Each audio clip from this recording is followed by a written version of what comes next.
Hi යාළුවනේ ඔන්න මම ඔයාලට ගෙනාවා කරවල බැදුමක් හදාගන්න රසම රස විදියක්. අපි මේකට එකතු කරගන්නවා බීලුණු මුලින්ම. ඊට අරන් තියෙන කොච්චි, තක්කාලි ගෙඩියක්. මේ ටික ඔන්න කපා ගන්න ඕන. ඔයාලා මගේ සබ්ස්ක්‍රයිබ් බටන් එක ක්ලික් කරන්න මගේ අලුත් වීඩියෝ එකක් ආපු ගමන් ඔයාලට බලා ගන්න පුළුවන්. අපි ඉතින් පොඩි කුස්සියක් තියෙන දුප්පත් කුස්සිය. ඕකේ තමයි ඉතින් හැම කෑම එකක්ම හදන්නේ ඉතින්.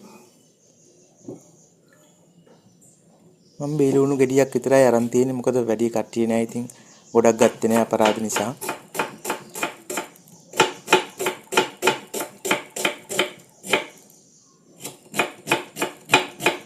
මේ විදිහට බීලුණු ටික කපාගෙන එකතු කරගන්න.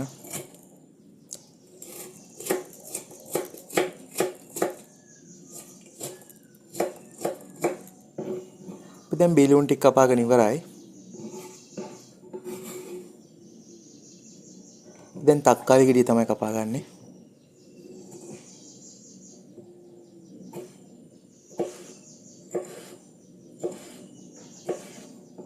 මම මේකට කොච්චි අරන් තියන්නේ අපේ ගේ පිටිපස්සේ තියෙන කොච්චි ගහක්. ඒකයි ඔයාලට නැත්තම් අම්මිරිස් තුනත් එකතු කරගන්න පුළුවන් ඉතින්. කොච්චි දාපම මාර සුවඳක් තියෙන ඉතින්. කොච්චි කපන්නේ අපි දෙකට මැදි මම පලා ගන්නව විතරයි කරන්නේ. හොඳේ.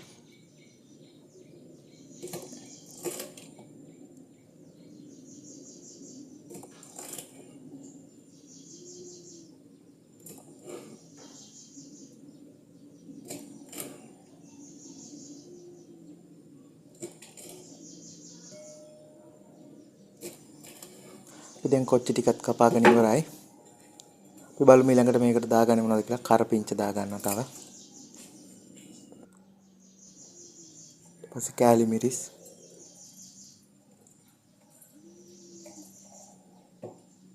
ගමිරිස් කුඩු. මොන්නම් ටික සැරවුන නිසා තමයි මම දාගන්නේ මේ.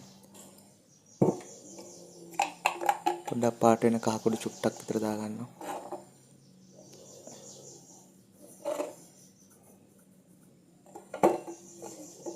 ලුණු කුඩු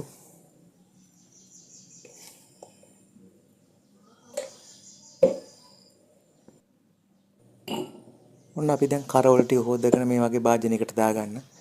අපි දැන් අපේ චූටි පුංචි ලිපේ දුප්පත් ලිපේ අපි චාතිය රත් වෙන්න ඇරියා. මකට පොල් තෙල් පොඩ්ඩක් දාගන්න.